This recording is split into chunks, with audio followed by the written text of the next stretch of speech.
अस्सलाम वालेकुम नाज़रीन, मैं हूं आपका मेज़बान खालिद जबील और आप देख रहे हैं प्रोग्राम सवाल से आगे। और आज हम चार बड़े अहम इशूज़ हैं जिनके ऊपर बातचीत करेंगे। एक तो इलेक्शन कमीशन ऑफ पाकिस्तान में 3 मुसलसल इजलास हुए तवातर के साथ, लेकिन अभी तक इलेक्शन कमीशन ऑफ पाकिस्तान ये फैसला नहीं कर सका कि सुप्रीम कोर्ट के फैसले पर अमल करना है या नहीं करना, और मखसूस नशिस्तें किसको देनी है।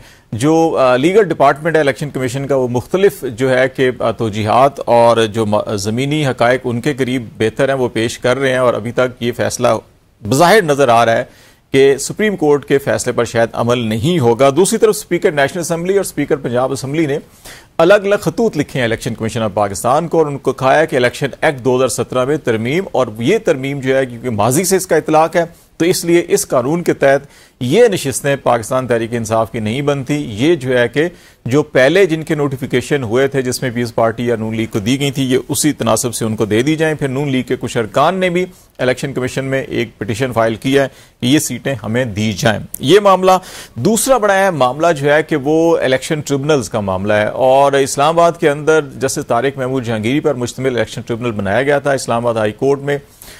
इसमें क्योंकि इलेक्शन कमीशन ने उनको इख्तियार वापस लेकर, और फिर एक पीसीओ जज थे उनको इलेक्शन ट्रिब्यूनल मुकर्रर किया, और उनको जब चैलेंज किया गया तो फिर ये इस्लामाबाद हाई कोर्ट ने इलेक्शन कमीशन का ये फैसला जो है कलअदम करार दे दिया, लेकिन साथ ही दोबारा ये केस जो है इलेक्शन कमीशन को भेज दिया कि आप कानून के मुताबिक फैसला करें। जस्टिस तारिक महमूद जहांगीरी अभी भी जो है कि वो बतौर इलेक्शन ट्रिब्यूनल काम नहीं कर सकेंगे। फिर फॉर्म 45, 47 ये पाकिस्तान में जब से 8 फरवरी के इलेक्शन हुए इसके ऊपर बड़ी गुफ्तगू हो रही है और बड़े इसके ऊपर बड़े बड़े दावे होते रहे, लेकिन आज चीफ जस्टिस पाकिस्तान ने यह कहा कि जब डब्बे खुल जाएं और बैलेट पे बॉक्स सामने आ जाए और वोट सामने आ जाए तो फिर फॉर्म 45, 47 की कोई हैसियत नहीं रहती। तो इसके रिमार्क्स के बाद जो है कि ये जो इलेक्शन ट्रिब्यूनल और जो फॉर्म 45 के ऑडिट और सारी बातें हो रही थी वो कितना अहम होगा। और एक और बड़ी अहम खबर आज आफ्टरनून में आई है कि प्रैक्टिस एंड प्रोसीजर एक्ट जो अभी चंद माह पहले ही बनाया गया था उसको जो है कि तरमीम की बात की जा रही है कि उसमें चीफ जस्टिस ऑफ पाकिस्तान को शायद कुछ इख्तियारात देने की बात की जा रही है कि वो अगर कोई एक जज साहब नहीं होते तो फिर अपनी मर्जी का किसी जज को वो उसमें शामिल करके और वो कमेटी तश्कील दे लें।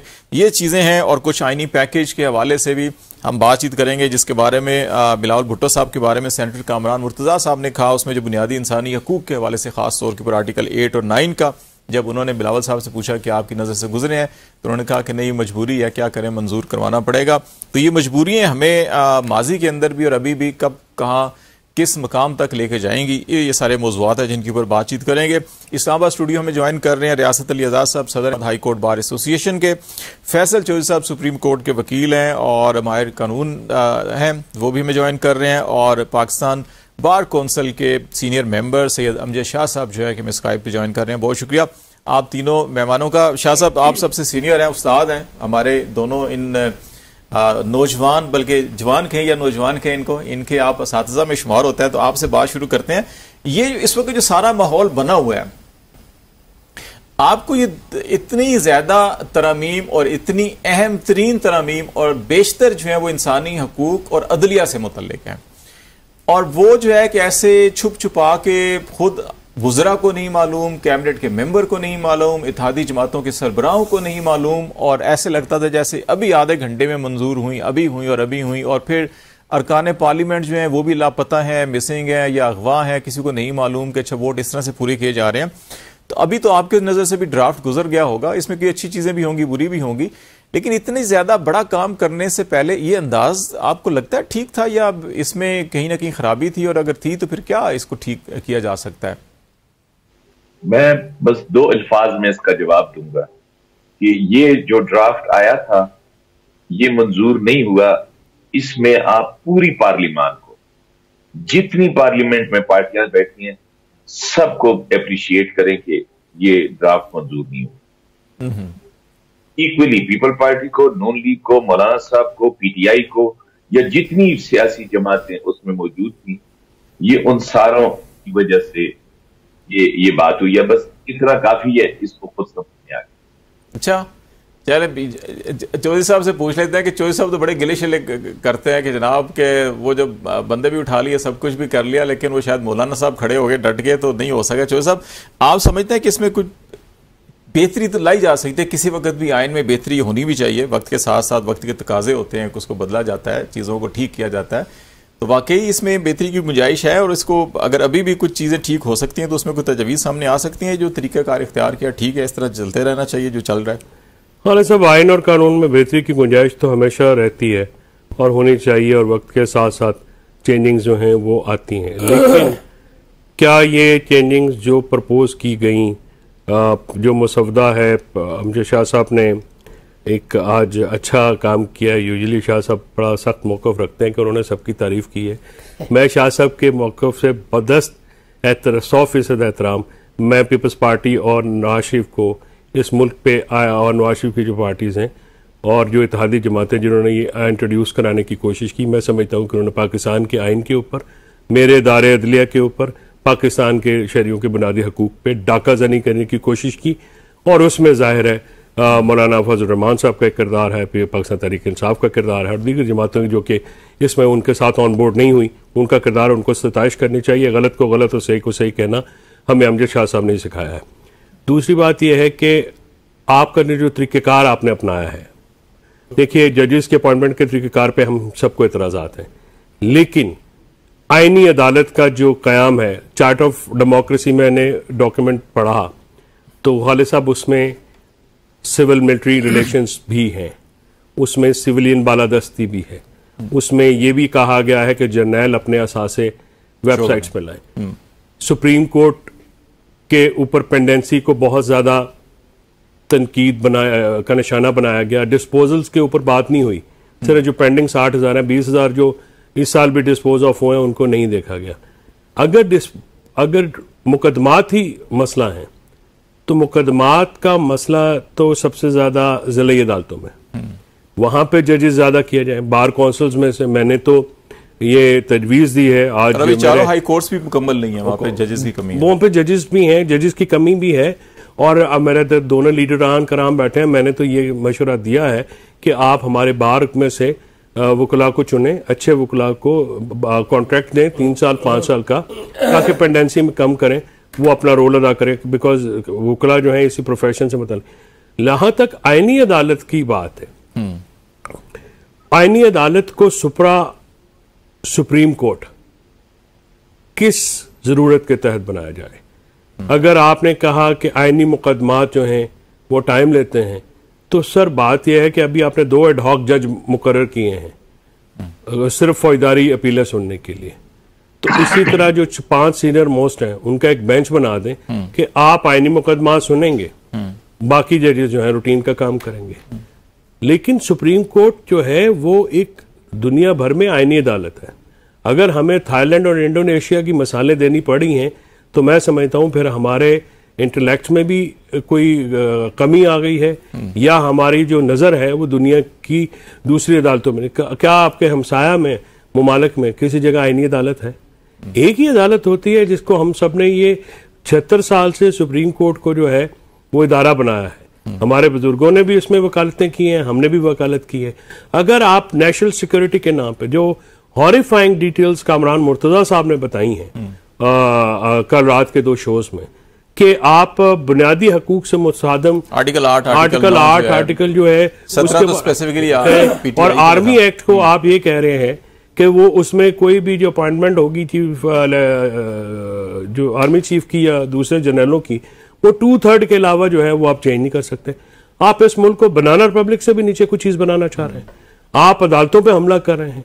आप हाई कोर्ट से अगर आपने 199 में नेशनल सिक्योरिटी को घुसाड़ देना है तो फिर तो जो है वो वकालत जो है बराह रास्त जद पे आ गई, क्योंकि वकील का तो काम होता है हुकूमत के खिलाफ खड़ा होना, और हम पिटीशंस करते हैं थ्रू एक पूरी दुनिया में एक मैकेनिज्म है, आप जाते हैं रिट्स फाइल करते हैं, रिट इशू होती है।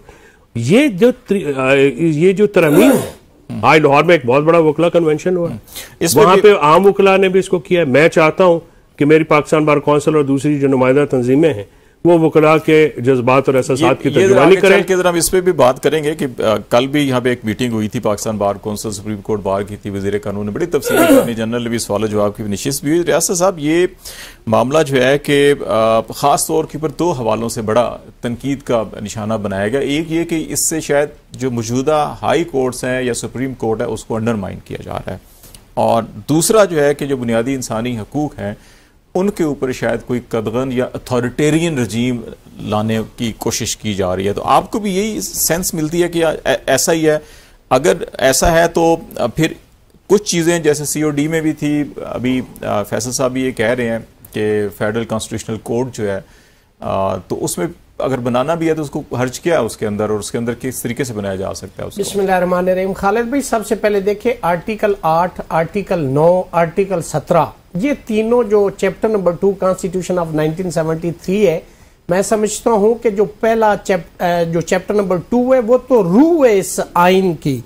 अगर आप उस रूह को निकाल देते तो मैं कहता हूं कि उसके बाद बिल्कुल उसके अंदर एक मुर्दा जिस्म की तरह ये कॉन्स्टिट्यूशन होगा। अगर आप लोगों आर्टिकल 17 तो वैसे जो सब की मोहब्बत में वो तो पॉलिटिकल विक्टिमाइजेशन है ना। देखें आर्टिकल 17 सब आर्टिकल 2 में ये है कि अगर कोई पॉलिटिकल पार्टी को गवर्नमेंट बैन करने जा रही है कि जी उसकी एक्टिविटी कोई एंटी स्टेट या सॉवरेनिटी, इंटेग्रिटी, प्रॉस्पेरिटी ऑफ उसके अगेंस्ट है तो उसके खिलाफ रेफरेंस पहले था, जो एग्जिस्टिंग सुप्रीम कोर्ट है कि वहां पे 15 दिन के अंदर रेफरेंस है। जब आप उसको भी निकाल देंगे तो फिर वो जो सियासी अदालत जिसको मैं कहूंगा, जिसको आप कहते हैं कि पॉलिटिकल केसेस सुनेगी, वो है ही सियासी, चूंकि उसके अंदर तैनाती जो तरीकेकार है वो जब गवर्नमेंट करेगी, एग्जीक्यूटिव करेगी, तो इंडिपेंडेंस ऑफ जुडिशरी का प्रिंसिपल वैसे ही माइनस हो जाता है। और मैं अपने उस्ताद मोहतरम जनाब शाह साहब उनसे 10 बस्ता हाथ बांध के मुझे फिर एक और लाइसेंस भी शायद लेना पड़े। अभी तो फैसल साहब, शाह साहब, मैं लिखते हैं ASC, advocate supreme court of Pakistan, तो कहीं ये ना हो कि हमें AFCC लिखना पड़े और हमें एक नया लाइसेंस लेना पड़े, क्योंकि वो सुप्रीम कोर्ट तो ये सुप्रीम कोर्ट उसकी सबॉर्डिनेट कोर्ट होगी। इलेक्शन एक्ट को भी आपको अमेंड करना होगा, बार काउंसिल रूल्स को भी आपको चेंज करना होगा, तो उसके साथ एक नया पंडोरा बॉक्स भी खुल जाएगा। नहीं होगा पाकिस्तान बार काउंसिल को दोबारा से आप अप्लाई करेंगे, कोई फीस जमा कराएंगे? देखिए ये तो पता नहीं हमारी, लेकिन ये इकोनॉमिक एक्टिविटी और साइकिल जनरेट हो रहा है ना इससे, तो उसका उसका लाइसेंस भी पार्लियामेंट से इशू ये होगा। अब देखें कि अगर आपको जुडिशल रिफॉर्म चाहिए तो जुडिशल रिफॉर्म 42 जजेस की कमी चारों हाई कोर्ट्स में, पहले वो तैनाती करें। इस्लामाबाद हाई कोर्ट जहां पे पॉलिटिकल केसेस का एक बल्क ऑफ केसेस पेंडिंग है, वहां पे 10 जजेस हैं टोटल, उसमें से भी 8 काम कर रहे हैं। आप वहां पे जजेस की तादाद बढ़ाएं। अगर आप लोगों को रिलीफ देना चाह रहे हैं, मुझे सिर्फ एक पॉइंट पे बता दें कि क्या इंसाफ पूरे मुल्क का सिर्फ सुप्रीम कोर्ट के अंदर फंस गया है? ट्रायल कोर्ट के अंदर जहां लोग 15-15, 20-20 साल केसेस भुगत के आते हैं, वहां तो आपने कोई रिफॉर्म नहीं लिया। इसका अगर नाम आप जुडिशल रिफॉर्म रखें, मैं माजरत के साथ कहूंगा ये जुडिशल रिफॉर्म कम है, ये एक नया कॉन्स्टिट्यूशन, इसका मैं तो समझता हूं कि जुडिशल पैकेज या जुडिशल रिफॉर्म के बजाय अगर इसको ये कह दिया जाए कि ये कॉन्स्टिट्यूशन 2024 है, तो फिर तो ये कंट्रोवर्सी खत्म हो जाएगी।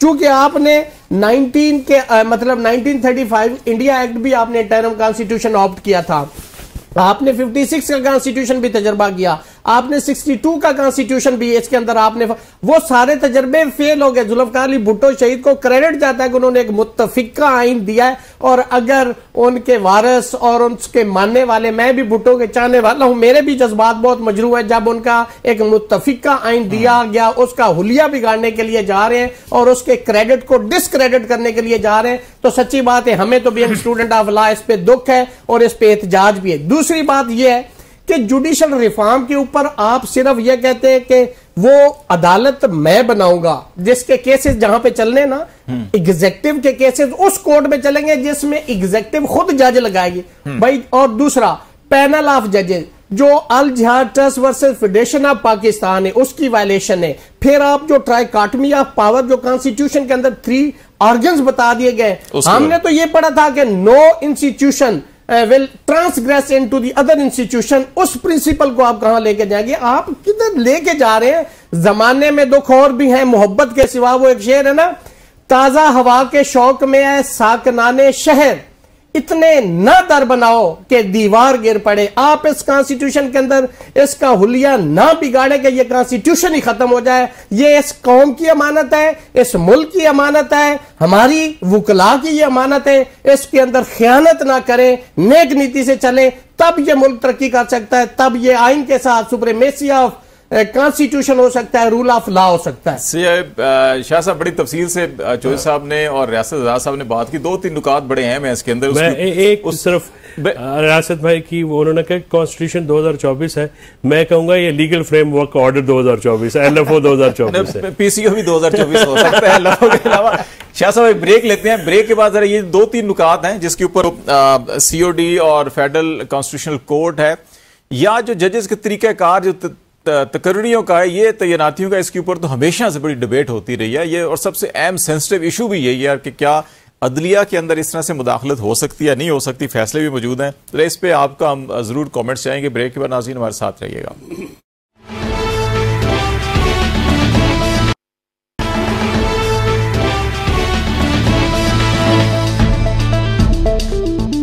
वेलकम बैक नाज़रीन। पाकिस्तान में आईनी इस्लाहात के नाम के ऊपर जो तरमीम पेश की गई, मसौदा सामने आया और उसके ऊपर जिस किस्म की अभी पार्टियां खुद जिन्होंने ये बनाया या बनवाया या जिनको बना के भेजा गया वो खुद हैरान भी हैं, शशदर भी हैं। और शाह साहब ये ब्रेक से पहले आपसे मैंने आगाज़ किया था, आपने बड़ा मुख्तसर लेकिन बड़ा जामे बात करके उसको 2 जुमलों में ये समझ दिया था कि सब जमातें मुबारकबाद की मुस्तहिक हैं। इसका मतलब ये है कि जो चीज़ें उस मुसवदे में दिखाई दे रही हैं वो आप समझते हैं कि दुरुस्त नहीं है। अगर वो हो जाती खुदा ना खास्ता तो पाकिस्तान को, आने पाकिस्तान को बहुत नुकसान होना था। आप ये जो 3-4 अहम एरियाज हैं जिनका फैसल साहब ने भी, आज़ाद साहब ने भी तस्करा किया था, इनके ऊपर हम इससे पहले भी मुतअद्दिद बार बातचीत करते हैं कि जुडिशल रिफॉर्म्स होनी चाहिए, जजेस की तकर्री के ऊपर भी, और फौरी और सस्ता इंसाफ जो है और स्पीडी इंसाफ जो है कि वो होना चाहिए। आपके ख्याल में अब चलें, जो भी ये बिल्ली थी बिल्ला था, जो भी था थैले से बाहर आ ही गया, तो अब आप क्या समझते हैं कि जरा वे फॉरवर्ड इन सारी चीज़ों को देख के आप 2-3 नुकात के ऊपर क्या समझते हैं कि आप क्या एडवाइस करना चाहेंगे अपने तजर्बे की रोशनी में? Pakistan bar council, supreme court bar, Azad साहब हाई कोर्ट बार के नुमाइंदे हैं, ये सारे मिलकर कोई हुकूमत को ऐसी चीज़ दे दें जिसके ऊपर चलो कोई कंसेंसस हो जाए और कोई ऐसा आउटपुट आ जाए कि शायद जिससे कौम और मुल्क का भला हो जाए। आज इस तरह से था कि हमारी एग्जीक्यूटिव कमेटी का इजलास था पाकिस्तान में, उस पर हमने डेलिब्रेट किया और ये सुप्रीम कोर्ट बार का जो कल रिप्रेजेंटेटिव मीटिंग थी, आजाद साहब उसमें आए थे, फिर उसके बाद ये कहीं चले गए, लेकिन इनके सेक्रेटरी साहब मौजूद थे। उसमें एक कमेटी बनाई गई, तमाम बार कौंसिलें और तमाम हाई कोर्ट के प्रेसिडेंट्स को सुप्रीम कोर्ट के सदर साहब और vice chairman Pakistan bar council की सरबराही में, जो इस सारे मुसवदे को देखेगी, फिर इस पे अपनी सिफारिशात देगी और वो हम हुकूमत से और लॉ मिनिस्ट्री से वो हम उनको देंगे और हमारी फिर उस पर हमारी कोशिश होगी कि पहले जो इस पर इंटेलेक्चुअल काम है वो तमाम बारें पूरा करें और एहतजाज फिर उसके बाद की बात है। पहले हम इस सिस्टम को बेहतर करने के लिए अगर हमें मौका मिले तो जो हमारा असल वो है ना इनपुट, वो अगर हम सारे मिलके बैठ के, ये सदर सुप्रीम कोर्ट बार अब मीटिंग कॉल करने लगे हैं या अपने रियासत आजाद साहब भी उसके मेंबर हैं उस कमेटी के, उसमें मैं तो नहीं हूं, लेकिन ये हम तीनों में से, फैसल में से, मेरे और हम तीनों जो बैठे हुए हैं, हम में से रियासत आजाद साहब उस कमेटी के मेंबर हैं। ये वहां पर जाएं, ये सारे हमारे रिप्रेजेंटेटिव हैं, ये डेलिब्रेट करें और इन सारी तरमीमों को रिवाइज करें, जो जो ये समझते हैं ठीक है उन पर ये कंसेंसस करें और जो समझते हैं ठीक नहीं है उनको डिलीट कराएं। फिर हम लॉ मिनिस्ट्री के साथ, गवर्नमेंट के साथ बैठ के उन पर बात करें। अगर हमारी बात नहीं मानी जाती तो फिर हमारे पास एहतजाज का रास्ता है। चलो, सरदार शहबाज खोसा साहब ने भी ज्वाइन किया, हमें एडिशनल सेक्रेटरी हैं पाकिस्तान बार कौंसिल के। खोसा साहब, बहुत टाइम देने का, और ये जरा बताइएगा कि कल जो मीटिंग हुई है उसके अंदर अभी अमजद शाह साहब भी जिस तरह से बता रहे थे कि एक कमेटी बनाई गई है कि ताकि अपनी तजवीज़ तैयार कर ली जाए, उसमें 1-2 चीज़ें और भी कही गई। अभी शाह साहब ने भी कहा कि पहले हमें अपना काम करना चाहिए, इनपुट देना चाहिए, अगर उस चीज़ में नहीं आती तो फिर जो है कि एहतजाज का रास्ता। तो शायद उस इलामिये में भी कहा गया, मुत्तफ़िका तौर के ऊपर ये फैसला हुआ है जी कि एहतजाज जो है कि वो सिर्फ जो मुंतखब नुमाइंदे हैं बार एसोसिएशन है वो कर सकती हैं, बाकी तो सारे शायद पसंद हैं जो करते हैं। तो ये लाहौर में जो आपका कन्वेंशन भी हुआ तो उसको हम शरपसंदी में गिनेंगे या नुमाइंदा इसको कन्वेंशन देखेंगे, और इनपुट क्या देंगे आप इस सारी के सारे जो आईनी इस्लाहात या रिफॉर्म्स हो रही हैं इसमें? देखें, शाह साहब जो हैं इनकी हम बहुत ज्यादा रिस्पेक्ट करते हैं। मुझे वो टाइम याद है जब इन्होंने खड़े होकर साकिब निसार साहब के सामने अपनी स्पीच की सुप्रीम कोर्ट में, और अपना इन्होंने पॉइंट ऑफ व्यू आइन और कानून की बालादस्ती के लिए सामने रखा, और ये बहुत ज्यादा कानून और आइन पे दस्तरस रखते हैं। हम सब वकील हैं, हम सब का ये मसला साझा है। This was an attack on the independence of judiciary, इसमें कोई शक की बात नहीं है। ये रात के आखिरी पहर में अटैक था, जो एक्स्ट्रा दफा लगती है इस पे अगर ये कोई डकैती हो तो ये तो कोई शक की बात नहीं है कि इसको बगैर वजह के अगर हुकूमत के नंबर पूरे होते तो ये तो हमारी कोई अभी मीटिंग होने की जरूरत ही नहीं थी। ये जो अभी बात हो रही है कमेटी बनने की, ये तो हमारे पास ड्राफ्ट ही नहीं आना था, उसी दिन उन्होंने परे करके मार देनी थी। तो ये एक, आप जब कोई खाना खाने लगे ना जी, उसमें से अगर बू आना शुरू हो जाए तो बंदा वो खाना या वापस कर देता है, चाहे जितना भी खूबसूरत हो। ये ऐसी अमेंडमेंट है कि इसकी जितनी भी आप कह दें कि ये बहुत अच्छी है और इससे इंसाफ में जो है फरावानी हो जाएगी और बहुत जल्दी इंसाफ मिलेगा, आई एम सॉरी सर, इसमें मेलाफाइडेज की बू आ रही है। इस वक्त तमाम के मसले बिजली के बिल हैं, इकोनॉमी है, ये पार्लियामान का इतना बड़ा फैलाव है। अगर पार्लियामेंटेरियंस ने लेजिस्लेशन पढ़नी ही नहीं है तो पार्लियामान को सबसे पहले चाहिए कि अपने नंबर घटाए। ये अरबों रुपए का खर्चा जो उन्होंने गरीब आवाम पे डाला हुआ है, जो बंदे सिर्फ आकर अपने कमरों में रहते हैं और आके वोट दे देते हैं या अपने वोट की कीमत लगाते हैं और फिर वोट दे देते हैं, इस तरह की पार्लियामान से तो एक बहुत छोटी पार्लियामान बेहतर है। तो ये ना कोई टाइमिंग है जी। एक जज साहब हैं जो कि बड़े कॉन्ट्रोवर्शियल जज साहब हैं इस वक्त मुल्क के अंदर, जो पिछले 1.5 साल से हो रहा है उसमें उनका कलीदी किरदार है। इन्होंने हुदैबिया पेपर मिल्स में, जो कि एक बेंच का 5 रुकनी बेंच का फैसला था कि इस केस को चलाओ, इन्होंने जूनियर जज होते हुए 3 मेंबर बेंच ने उसको क्लोज कर दिया उस केस को, और उसी बंदे को प्राइम मिनिस्टर बनने में इन्होंने हेल्प आउट कर दिया। उसी की जमात को ये फॉर्म 47 में खामोशी इख्तियार करके, तो ये सारा इनको ह्यूमन राइट्स अब्यूसेस नजर ही नहीं आई। जो हमने सुना था ज़िया के दौर में ह्यूमन राइट्स के, ये उससे कहीं गुना ज्यादा है, ये दौर की डिक्टेटरशिप से कहीं गुना ज्यादा है। उस चीफ जस्टिस को आप बनाना चाहते हैं फेडरल कॉन्स्टिट्यूशनल कोर्ट को का चीफ जस्टिस, सिर्फ ये इसलिए किया जा रहा है कि 199 की अपीलें, जितने भी इलेक्शन के रिलेटेड रिटें होंगी वो सारी की सारी उस कोर्ट में चली जाएंगी और इनकी हुकूमत को तवालत मिलेगी। ये अनफॉर्चुनेट है। इसमें हमें वकला को भी चाहिए कि हम अपनी पार्टीबाजी या अपनी जो अलाइनमेंट है उसको छोड़कर आइन और कानून की बात करें। अगर ये ऐसी अमेंडमेंट्स में कामयाब हो गए तो फिर हमारी ये चीफ जस्टिस नहीं, चीफ सेक्रेटरी की अपॉइंटमेंट ही है, और ये फिर हमें तो फिर अपने काले कोट उठा के हैंगर में लटका ही देने चाहिए। इस तरह का इंसाफ हमारे आम इंसान को, अगर सरकार के खिलाफ हमें सरकारी जज के पास ही जाकर इंसाफ लेना है तो फिर नहीं हो सकता। ये फैसल जो साहब, आपकी तरफ मैं आता हूं कि जिसकी निशानदेही खोसा भी कर रहे थे कि ये तरमीम को रोकना चाहिए। अब बज़ाहिर तो अगर JUI सपोर्ट नहीं करती तो नंबर पूरा नहीं है। दूसरा हल ये है कि आप PTI के अरकान को आज़ाद रखें और उनको जो है कि 10-15 मजीद बंदे जो है कि वो आप उठा लें, वो कर लें। या फिर तीसरा हल ये है कि जैसे आज स्पीकर साहब ने पंजाब के भी और नेशनल असम्बली के भी खत लिखे और इलेक्शन कमीशन को कहा जी कि इलेक्शन एक्ट के मुताबिक आप फैसला करें और ये नशिस्तें हमारी बनती हैं हमें दे दें। तो आप ये जो इलेक्शन कमीशन अभी अमल नहीं कर रहा, 3 मीटिंग्स हो चुकी हैं, वो कोई नोटिफिकेशन नहीं कर रहे, अभी सिर्फ मुशावरत कर रहे हैं और ये एक नई कुछ पिटीशन दरखास्तें आ गई हैं। तो अब ये सारे सिचुएशन में इलेक्शन कमीशन अब पेशियां भी भुगत ही रहे हैं, जा रहे हैं अपने भी कुछ केस लेके। तो इन केसेस को कैसे देख रहे हैं कि अभी ये इलेक्शन कमीशन जो है कि नई वजाहत मांग सकता है सुप्रीम कोर्ट से, जी हमें तो स्पीकर साहब ने भी खत लिख दिया, इलेक्शन एक्ट भी तब्दील हो गया, नई पिटीशंस भी आ गई हैं, तो अब हम क्या करें? हाँ, इससे पहले मैं सिर्फ एक जुमला, अमृतसर साहब ने जिस कमेटी को रेफरल किया है कि सुप्रीम कोर्ट बार एसोसिएशन के प्रेसिडेंट उसको हेड कर रहे हैं, तो मेरी उसमें तो तजवीज़ ये है कि क्योंकि अभी नेक्स्ट महीने हमारा नया प्रेसिडेंट इलेक्ट हो जाएगा, तो क्या बेहतर नहीं है कि नया प्रेसिडेंट आए जिसने साल रहना है, बजाय कि आउट गोइंग प्रेसिडेंट जो कि बहुत एफिशिएंट हैं दूसरी साइड पे, उनको जो है ये, और मैं समझता हूँ कि इस वक्त सुप्रीम कोर्ट के लॉयर्स की रिप्रेजेंटेशन 2 के सदर ज़रूर हैं, और लेकिन वो रिप्रेजेंटेशन नहीं करे तो नए सदर आके करे तो वो एक ज़्यादा बेहतर, मेरा टाइम बहुत थोड़ा है जी, 25 नहीं, कोई बड़ा टाइम है। नया प्रेसिडेंट साहब के पास साल होगा, इनके पास टाइम थोड़ा होगा, नए प्रेसिडेंट के पास होगा। तो वो दूसरा गुजर गई तो फिर फायदा की सारी तरमीम था नहीं, तो फिर पर्सन स्पेसिफिक है ना। तो वही तो मैं कह रहा हूँ कि कन्वीनर है वो। जी जी जी, तो रियासत आजाद साहब वगैरह निकल। अच्छा, ये 6 दिन कमेटी को नहीं वो कन्वीनर वो तो मेरे इल्म में नहीं है कि मुझे उस कमेटी का हिस्सा बनाया गया। कल खोसा साहब आप भी वहां पे मौजूद थे, मैं तो आ गया था, इफ यू रिमेम्बर। आज खैर उठे और मैं सल्यूट पेश करता हूँ, मैं रियासत अली आजाद साहब को सल्यूट पेश करता हूँ। ये प्रोटेस्ट में उठे, अपने ग्रुप के खिलाफ उठे और इन्होंने आइन और कानून का साथ दिया।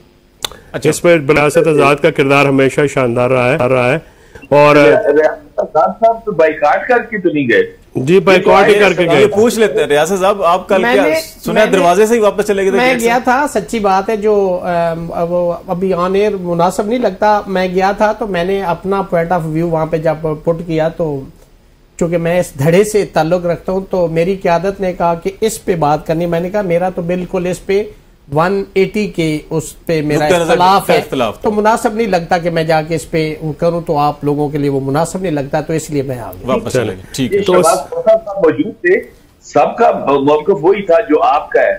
मुझे ये फिर तो मेरे मुर्शिद, मेरा अगर मौक़िफ़ ये है तो मैं आपको भी, मेरे आप उस्ताद हैं, बड़े सलूट मारता हूँ। हमारा apart and above from political affiliations, मैं बिल्कुल आइन और कानून के साथ, और मेरी बड़ी दस्तबस्ता दरखास्त है तमाम वुकला बिरादरी से कि ये पार्टी का मामला नहीं है, ये पाकिस्तान का मामला है, ये हमारे आइन का मामला है, ये हमारी अदलिया का मामला है। अपार्ट फ्रॉम एवरीथिंग मैं ये बात कर रहा हूँ कि मैं बीइंग स्टूडेंट ऑफ लॉ, ये मेरा मौक़िफ़ है। लेकिन शाह साहब का जो आगाज में 2 जुमले थे वो इस चीज की निशानदेही कर रहे थे, जिसपे उन्होंने सबको मुबारकबाद दी कि ये बच गए हैं। इसका मतलब यही है कि वो समझ रहे हैं कि जो होने जा रहा था गलत था। बिल्कुल ठीक है ना, वो भी इस चीज को इंडोर्स कर रहे हैं। आप इलेक्शन कमीशन ने हमेशा सही बात की, इसीलिए हमारे उस्ताद हैं, हम इनको फॉलो भी करते हैं। अभी इलेक्शन कमीशन का जो किरदार है, उसका इलेक्शन कमीशन का किरदार पाकिस्तान में जितना गैर आईनी, जितना गैर कानूनी, जितना बदनीति पे मबनी और बुग़्ज़ और अनात पे मबनी ये इलेक्शन कमीशन।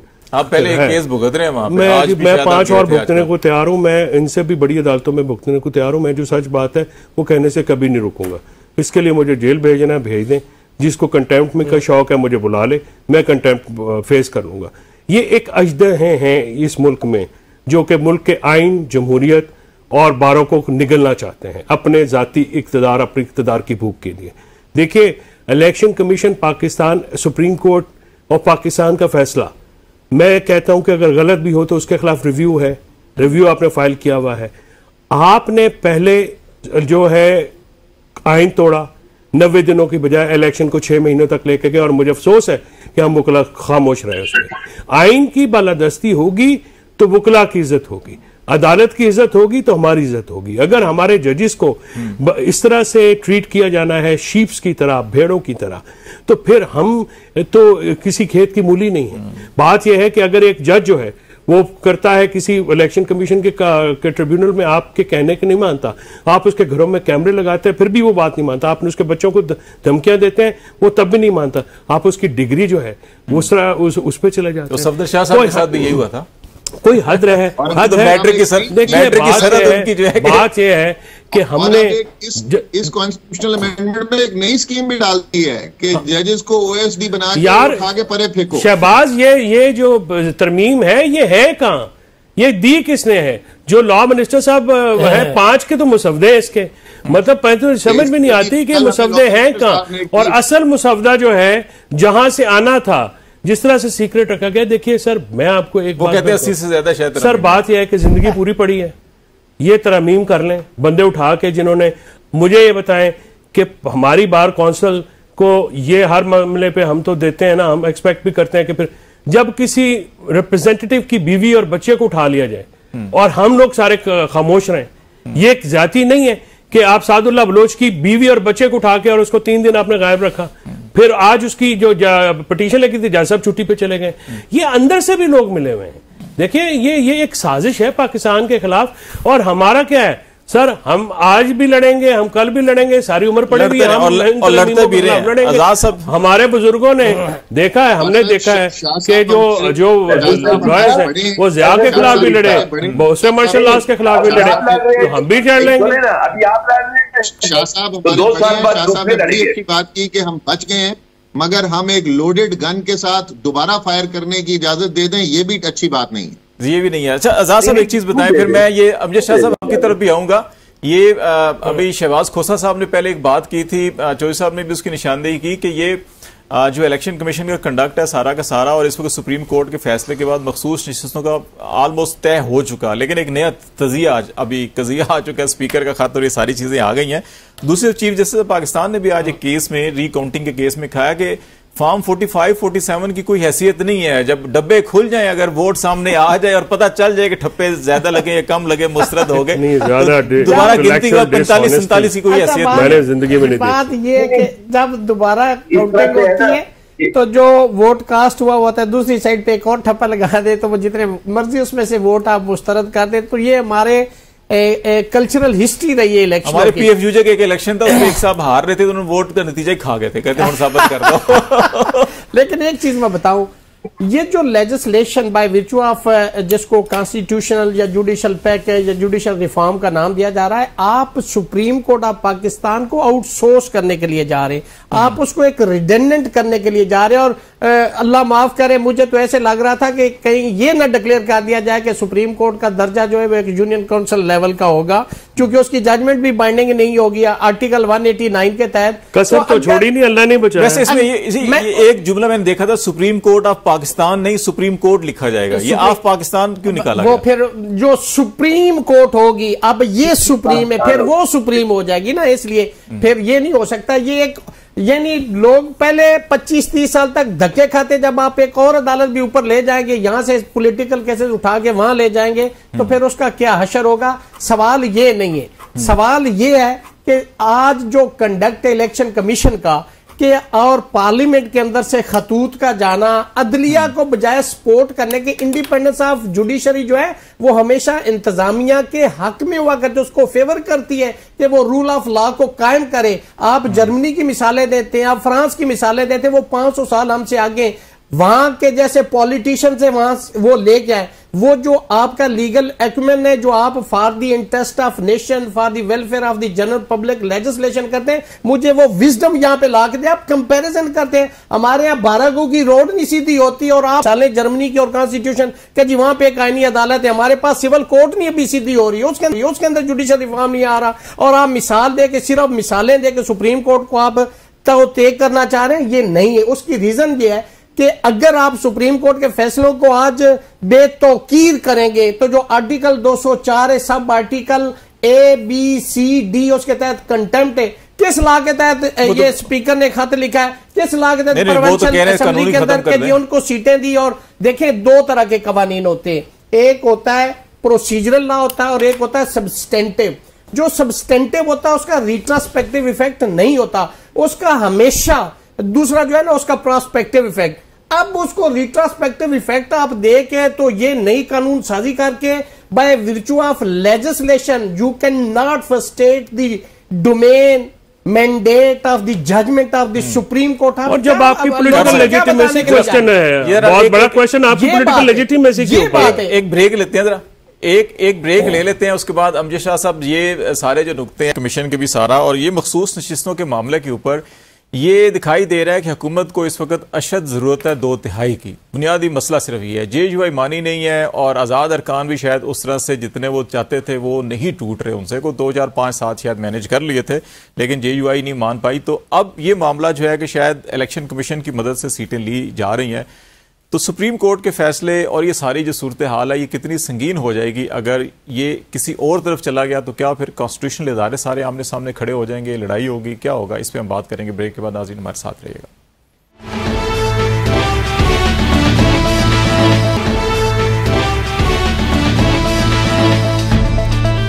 वेलकम बैक नाज़रीन। एक ही मामला जो हम ब्रेक से पहले भी कर रहे थे, और एक और मामला शाह साहब बड़ा अहम है। आज शाम को ये खबर आई है, और प्रैक्टिस एंड प्रोसीजर एक्ट जो अभी रिसेंटली बना था, और इसको बड़ी हमने देखा कि पजीराई मिली कि एटलीस्ट वो जो एक फर्द वाहिद का इख्तियार था कि बेंच बनना है नहीं बनना, और वो हम ख्याल जजेस बेंच और बहुत सारे इसके ऊपर जो है कि नैरेटिव आते रहे।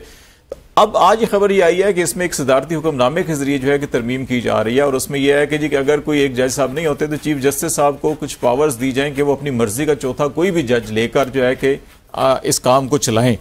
तो एक तो इस पर भी, और दूसरा जो ये जो पहले ब्रेक से पहले मैं सवाल छोड़ गया था कि इस मखसूस नशिस्तों के मामले को आप किस तरह देख रहे हैं और ये मामला किधर जाता हुआ दिखाई दे रहा है कि मुकन्ना एक तरफ है, इलेक्शन कमीशन एक तरफ है, सुप्रीम कोर्ट का एक मौकफ है और ये तीनों कॉन्स्टिट्यूशनल इदारे हैं और टकराव की फिजा जो है कि अपने अरूज के ऊपर है। देखिए, सुप्रीम कोर्ट ने तो मखसूस नशिस्तों के हवाले से फैसला कर दिया। आर्टिकल 189 के तहत तमाम जितने भी आर्गन्स ऑफ द स्टेट हैं वो बाउंड उन पर लाजिम है करने के जजमेंट को के पर अमल दरामद करेंगे। दूसरी कोई उनके पास गुंजाइश नहीं है कि ये ऐसा नहीं है तो वैसा नहीं है, ये वाली बात जो है ये अगर कोई करता है तो गलत है। एक और चीज जो पिछले 5, 7, 8 सालों से मैं महसूस कर रहा हूं कि हमारे जो अदालती फैसले हैं इन पर अगर किसी पॉलिटिकल पार्टी के खिलाफ फैसला आया तो उन्होंने, अगर हुकूमत के खिलाफ आया तो हुकूमत ने, अपोजिशन के खिलाफ आया तो अपोजिशन ने जजों को खूब मलाइन किया और ऐसी ऐसी अलकाबात से नवाजा और इस तरह से तूफान उठाया कि मतलब सुप्रीम कोर्ट हमारा फाइनल इदारा है, वहां पर फैसला हो गया। और ये इसीलिए होती है कि अनार्की को खत्म करने के लिए एक सिस्टम बनाया गया है, ये चेक एंड बैलेंस का एक सिस्टम है। और अगर हम इस बात को नहीं मानेंगे, एक इदारा जिसकी जिम्मेदारी है उसने फैसला कर दिया और हम नहीं मानेंगे तो ये तो अनार्की वाली बात होगी। ये तो इसका मतलब है कि हम आज भी कोई महजब सोसाइटी नहीं बने और हम आज भी मतलब वही जंगलियों वाला हमारा तरीका जिसकी लाठी उसकी जो मेरी मर्जी है बस वही सारा कुछ है। तो इसको तो किसी सूरत में नहीं माना जाएगा, एक न मानना चाहिए। दूसरी बात आ गई practice and procedure. Practice and procedure हमारे मुतालबे थे, बार का मुसलसल मुतालबा था और उस मुतालबे पर यह बनाया गया, हमने इसको अप्रिशिएट किया। अब अगर गवर्नमेंट किसी ऑर्डिनेंस के जरिए, किसी एक्ट के जरिए, किसी भी जरिए इसमें कोई तरमीम करती है या इसमें किसी किस्म की ऐसी तरमीम की जाती है जो इस वक्त हुकूमत को फेवर करती है तो हम उसको अपोज करेंगे, हम उस पर लाजमी एहतजाज करेंगे कि ये बिल्कुल ज्यादती है और आप कानून को और आइन को मजाक न बनाएं। ये चीजें इसलिए होती हैं कि माशरे में एक अमन कायम हो और लोग जो है ये आपके फंडामेंटल राइट्स बेसिकली यही है कि आप एक पुरअमन जिंदगी गुजार सकें। तो अगर आपने इसी तरह आइन और कानून को भी मजाक समझ के अपनी मर्जी समझ के करना है फिर इनकी जरूरत ही नहीं है। खोसा साहब बादशाह बन जाए, बस वो फैसले करे, रियासत आजाद साहब हमारे बादशाह बन जाए, बस ये जो कहेंगे वो कानून होगा। शाह जी ये वैसे ही बादशाह ए आजाद साहब बादशाह आपने मेरी फेवर में बात की, मेरे खिलाफ की है। ये बादशाह सोचेंगे आजाद साहब बादशाह, रियासत आजाद साहब बादशाह कबूल है, काजी फायजा साहब फेडरल कॉन्स्टिट्यूशनल कोर्ट के जज कबूल नहीं है। खोसा साहब ये बताएं कि एक तो ये प्रैक्टिस एंड प्रोसीजर एक्ट के अंदर जो शाह साहब भी कह रहे हैं कि अभी तो इसकी भी वैसे स्याही खुश्क नहीं हुई थी इस एक्ट की, इसमें भी तरमीम का सोचा जा रहा है, ये भी पर्सन स्पेसिफिक या कंडीशन स्पेसिफिक कानून हो जाएगा। दूसरा ये बता दें कि वकला के अंदर जो है कि हमें बीइंग अ जर्नलिस्ट या एक आम शहरी भी हम जब सोचते हैं तो लगता है कि इख्तलाफ राय है कि अभी कोई एक सिमत नहीं तय हो सकी, जैसे माजी में बड़ी बड़ी तहरीकें चलाई वकला ने, लेकिन अभी जो है कि तकसीम दिखाई दे रहे हैं कि बहुत से ऐसे चीजें हुई हैं जो अनकॉन्स्टिट्यूशनल थी या बड़े बड़े हमले हुए एक किस्म के आइन के ऊपर। तो ये जो आज कल इस्लामाबाद में और आज लाहौर में जो हुआ, इसका कोई पॉजिटिव आउटपुट आप देख रहे हैं कि आने वाले दिनों के अंदर कुछ? सर बिल्कुल पॉजिटिव इम्पैक्ट देख रहे हैं सर। अमजद शाह साहब मौजूद हैं सर, कल भी अमजद शाह साहब वहीं पे थे, जितने रिप्रेजेंटेटिव आए हुए थे, ऑल्दो एक पर्टिकुलर स्कूल ऑफ थॉट के ग्रुप माइंडसेट उसमें ज्यादा था, मगर सब ने इसकी मजम्मत की कि ये मुसव्वदा पहले क्यों नहीं प्रोवाइड किया गया। कुछ बातों पर मुख्तलिफ आरा जरूर थी, मगर बाय एंड लार्ज इसको अच्छे तरीके से नहीं देखा गया जिस तरीके से गवर्नमेंट ने इसको इनैक्ट किया है। हम एक दूसरे के गिरबान पकड़ के फाड़ नहीं देते हैं, हम यहाँ एक दूसरे को मुक्के गालम गलोच नहीं होते, एक तमीज के दायरे में ही प्रोटेस्ट करते हैं। लाहौर में भी आज आपने देखा जो कल कमेटी इन्होंने बनाई है सदूर की, उसमें लाहौर हाईकोर्ट के भी तो सदर है ना जिन्होंने कमेटी में अपना व्यू देना है। आज आपको लाहौर का व्यू मिल गया कि लाहौर ने इस कॉन्स्टिट्यूशनल अमेंडमेंट को पूरे तरीके से रिजेक्ट कर दिया लाहौर हाई कोर्ट में। रियासत अली आजाद साहब आपके शो में बैठे हुए हैं, इनका आपने पॉइंट ऑफ व्यू सुन लिया। कराची में मेरी बात हुई है, कराची ने इसको रिजेक्ट कर दिया। पेशावर हाईकोर्ट अगला इसका सेमिनार करने जा रहा है, जो आज के उसमें तय पाया है। अगला जलसा पेशावर में हो रहा है, पेशावर भी इसको रिजेक्ट कर देगा। आपके आगे आप देखेंगे कि ये मुख्तलिफ बार इसको मनोआन रिजेक्ट करेंगी। देखें सर, ये हमारा प्रोफेशन इससे लिंक्ड है। हम सुबह 6 बजे उठते हैं, रात के 2-2 बजे सोते हैं। हमारे बच्चे कई दफा बीमार होते हैं, हम उनको नहीं अटेंड कर सकते। हम अपने प्रोफेशन में कैसे इस किस्म की चीजें अलाउ कर सकते हैं? ये हरगिज नहीं, ऐसी कॉन्स्टिट्यूशनल अमेंडमेंट्स इनको करनी भी नहीं चाहिए। देखें, ये सियासी इख्तलाफ अपने उधर तक रखें तो हमें कोई मसला नहीं, जो मर्जी करें, मगर ये हमारे प्रोफेशन में देखें, गरीब लोग भी आते हैं, मिस्कीन लोग भी आते हैं, पिसे हुए लोग भी आते हैं। ज्यादातर लोग स्टेट के खिलाफ, और स्टेट बहुत पावरफुल इदारा होता है। खोसा साहब इसको अब रिजेक्ट कर रहे हैं सारे, क्या इसकी बेहतरी के लिए कुछ सिफारिशात भी देंगे? क्योंकि एक नुक्ता नजर ये भी है कि इस पार्लियामेंट को वो मैंडेट ही नहीं है। पेशावर हाईकोर्ट के सदर तो यहाँ मौजूद थे ना जब ये रेजोल्यूशन हुआ। लाहौर में भी मौजूद, इस्लामाबाद में मौजूद थे वो। शाहजी लाहौर में वाले जो इस्लामाबाद वाले थे, आज लाहौर में भी थे, बलोचिस्तान कोयटा हाईकोर्ट बार के भी सदर वहां पे थे। तो जो रेजोल्यूशन कल आपकी यहाँ पे हुई है वो, जी हाँ, वो उस पे पेशावर वाले सदर साहब तो इस्लामाबाद में मौजूद थे सर, आज लाहौर में भी थे ना सर, आज लाहौर में भी थे। और Rihan Aziz Malik, president Sindh high court bar association ने मुझे फोन करके कहा था कि मैं अवेलेबल नहीं हूं, मेरे केसेस हैं, जो आपका मौकफ है मेरा वही मौकफ है, आपने रिजेक्ट करना है। उन्होंने रिहान अजीज मलिक ने मेरे साथ फोन पे करके मुझे शाह साहब ये कन्वे किया। अच्छा चौधरी साहब, ये प्रैक्टिस एंड प्रोसीजर एक्ट साहब आज लाहौर मौजूद थे। अगला जलसा पेशावर में होगा, पेशावर हाईकोर्ट जी सर होस्ट करेगी, इन कॉन्स्टिट्यूशनल अमेंडमेंट के खिलाफ होस्ट करेगी। जी फैसल चौधरी साहब, ये बताएं प्रैक्टिस एंड प्रोसीजर एक्ट में इतनी जल्दी तरमीम की जरूरत पड़ गई क्यों? देखिए, ये इस हुकूमत का वतीरा है। पीडीएम की जब हुकूमत आई तो इन्होंने इलेक्शन एक्ट 2023 में रिटायर्ड जजेस की अपॉइंटमेंट की शिक को डिलीट किया। उसके बाद जब जरूरत हुई तो फिर इन्होंने मजाक तो बना दिया है, अब उन्होंने फिर इसको इंसर्ट किया। अब बात यह है कि प्रैक्टिस एंड प्रोसीजर का जो कानून है जब आया तो इसमें frankly speaking I was one of दोस्त जो मैं मास्टर ऑफ रोस्टर के कॉन्सेप्ट का कायल हूं।